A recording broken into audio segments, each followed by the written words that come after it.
Welcome to MarcusG.tv. I'm Chef Marcus Guiliano. I'm a chef on a mission. Today's mission: vegan diets. Are they healthy or trendy? What are vegan diets? Since owning a restaurant and being involved in food for many, many years, I've seen lots of trendy, lots of fad diets, lots of different dietary likes, people that have allergies, the rise of allergies. I mean, when I started cooking in the early 90s, nobody came in with celiac disease. Nobody came in as a vegan, really. I mean, very, very rarely did somebody come in as a vegan. I remember one time back in 92, there was one guy that had his own salt that don't season anything with your salt. I want to use my salt. And I'm like, man, what's up with this dude, right? And now I get it and I understand where he was coming from.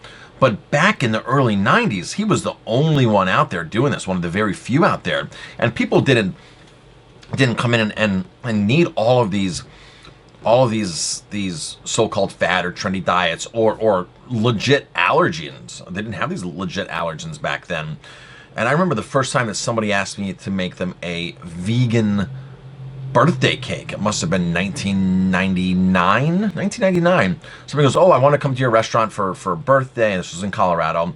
"Can you make me a vegan birthday cake?" And I'm thinking, like, how am I supposed to make a vegan birthday cake? Because I wasn't exposed to any of that back then. And all of a sudden, the roller coaster started in my mind, and I was able to really specialize in people out there that did have celiac and it did have certain things, because then I started educating myself on people's dietary restrictions and guidelines. And once I educated myself, I was able to offer more. And once I was able to offer more, the people started finding me left and right. But now it's just rampant celiac or gluten allergies and all these things, and vegan diets. It's part of mainstream dining these days. And I think if restaurants aren't offering something like this, I think they're making a drastic mistake. So here's an article from the Paisano. It's an independent student newspaper for the University of Texas at San Antonio. I think this is a very good topic for college students, for a college campus, because a lot of college students are the ones that are becoming vegan, and they're the ones that are doing this either for health or a trend. And I know that that a lot of the food distributors and Sodexo Marriott and a lot of these food service operators in colleges offer a lot more vegan options to the students. So in this article, mass media has made veganism more visible than ever before. It's been a topic of blog posts, YouTube channels, websites, health articles, and television. The recent media interest in the plant-based diet has led more people to consider veganism as a serious lifestyle choice. In 2009, 1% of the population in the U.S. were vegans. And that number grew by 2.5% by 2013. That's 2.5 times more in 4 years. That is a massive, massive market gain. While the vegan population is still relatively small, this was a significant growth within a 3-year period. It suggests that veganism is still steadily growing in the U.S. today. It is very unlikely that the majority of Americans will adopt a vegan diet anytime soon. I totally agree with that. But we are at least moving in a positive direction and becoming more health conscious. Vegan media attention has not converted everyone to plant-based diets, but it has at least garnered interest from public and has made people more aware of the importance of adding produce, adding plants to their diet. You can see this with a lot of people that come to my restaurant are not vegans, but they eat vegan when they come here because they like the polenta, they like the seitan, they like the things that we offer that are vegan, and they're eating soup and they're eating a lot of other things that don't have cream or butter or beef stock or chicken stock or veal stock in it, because we don't use a lot of those products to begin with. We don't make stock, we don't cook with butter, we don't cook with cream. If we do, it's a very, very, very, very rare occasion. But people like coming here because the food is a lot lighter, but it's filling. And they are making choices that they wouldn't do themselves. I have a lot of meat eaters that come and say, well, I couldn't make vegetables taste like this at home, so that's why I come here and eat your vegetarian dishes. They go, I don't really know how to do this at home. So it's really awesome to hear that from meat eaters. And of course, Meatless Monday is a huge hit across restaurants across the country. Meatless Monday is a massive campaign that has gotten a hold that people understand what's happening on Mondays. We don't particularly do Meatless Mondays because we have fantastic vegetarian and vegan selections every day.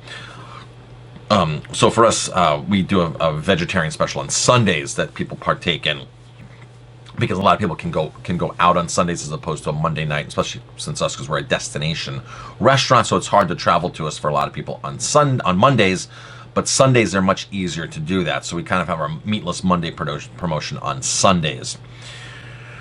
So this particular, let's see. So this article goes on. It's a really a nice article. It's basically saying that you can get all of your nutrients and everything from plants. I know there's a certain nutritionists out there that will argue that, or authors that argue that.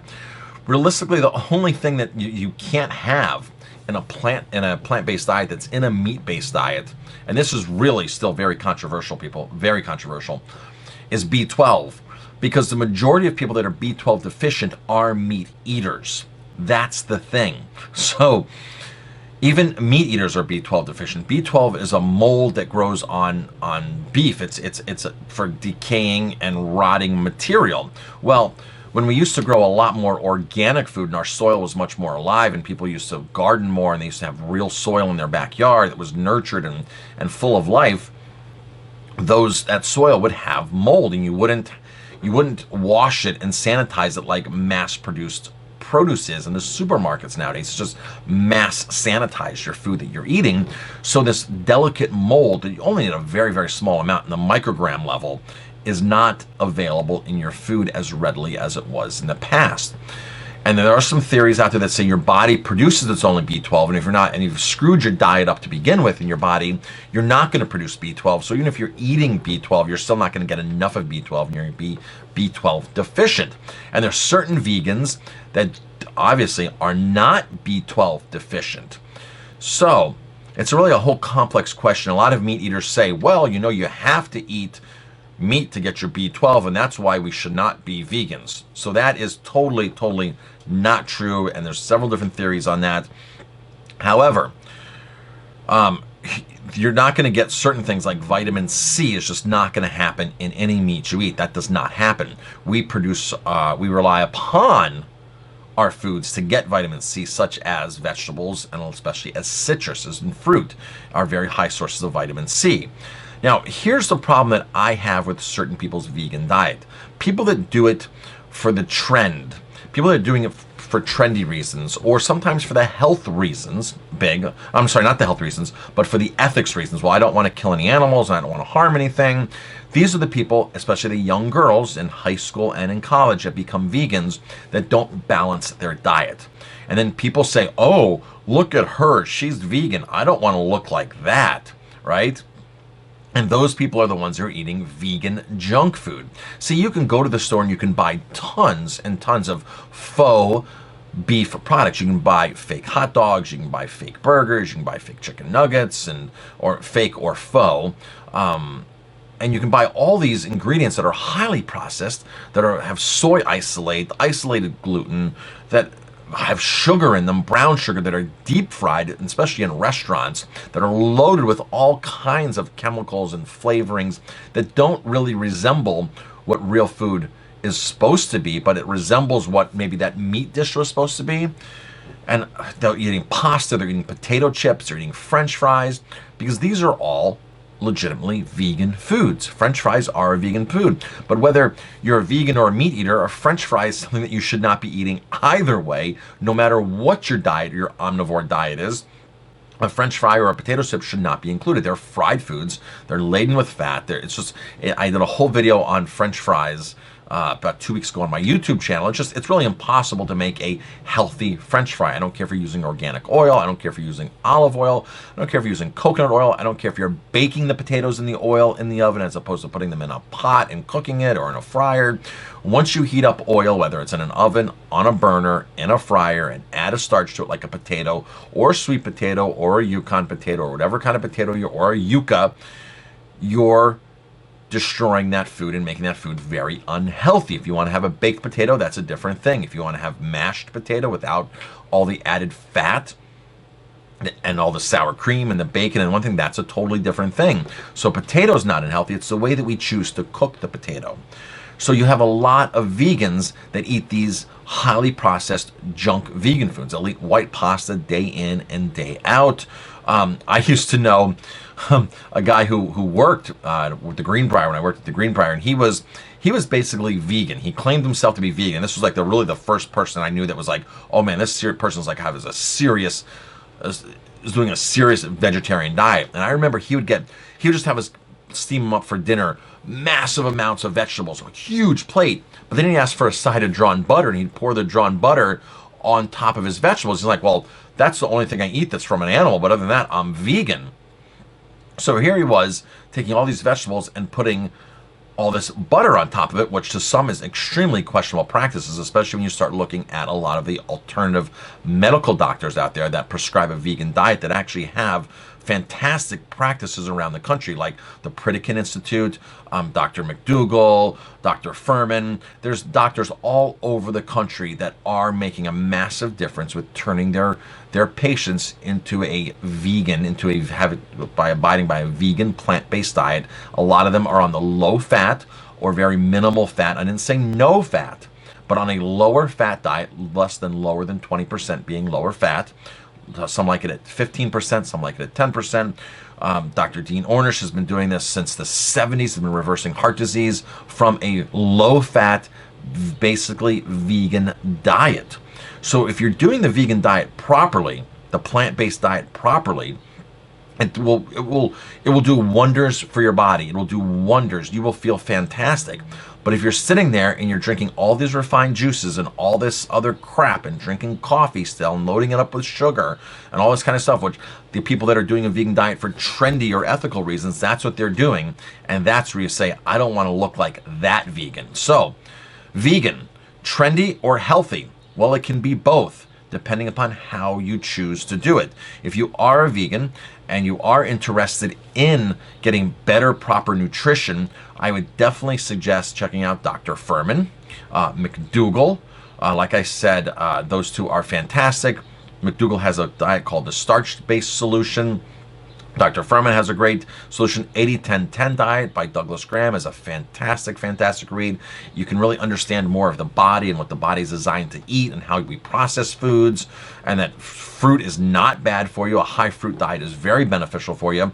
I also suggest reading Gary Null, Null. He has tons and tons of books on all different types of vegetarian, plant-based diets, lots of recipes in there. He has juicing books. He has one book, Power Aging, where I wrote the recipes in that book. Is a fantastic book for all kinds of food, even foraged. I have a lot of foraged recipes in there of foods to go forage. You would be surprised walking out your backyard and going into your yard or going into the woods how many foods are actually edible. And even in fact, the people that actually garden, people that sit there and garden and plant tomatoes and lettuces and things like that, most of those people are picking weeds out of their garden that are so nutritious and very edible that they just don't know about it because it's a weed and it's growing. I've been guilty of that in the past. Things like purslane. There's just tons and tons of food out there that you can actually walk out and eat and nourish your body with. So, of course, you want to eat more foods that are for health reasons that are unhybridized. The more hybridized the food is, the more nutrients it's lacked, maybe the more pesticides they need to spray. That's why wild foods are far superior. I'm not saying wild foods should be the only way to go, because that's quite impossible for most people unless you're living off of your land. But if you have the opportunity to go out and forage something, by all means, take a class, go do it. At the bare minimum, go pick dandelions. The whole dandelion plant is edible. The roots, the greens, and the actual yellow flower is 100% all edible. Everything serves a different purpose in the body. I know here my local library in a couple weeks is doing a class on going out and foraging foods, which is fantastic. You can go on YouTube and watch videos about foraging foods. Check out these doctors that I mentioned on a plant-based diet. And even if you're not willing to go vegan 100% of the time, participate in Meatless Monday, cook more vegetables at your house, balance your meals out with a lot more plant-based foods, start dinner out with an acidic fruit, like grapefruit is fantastic.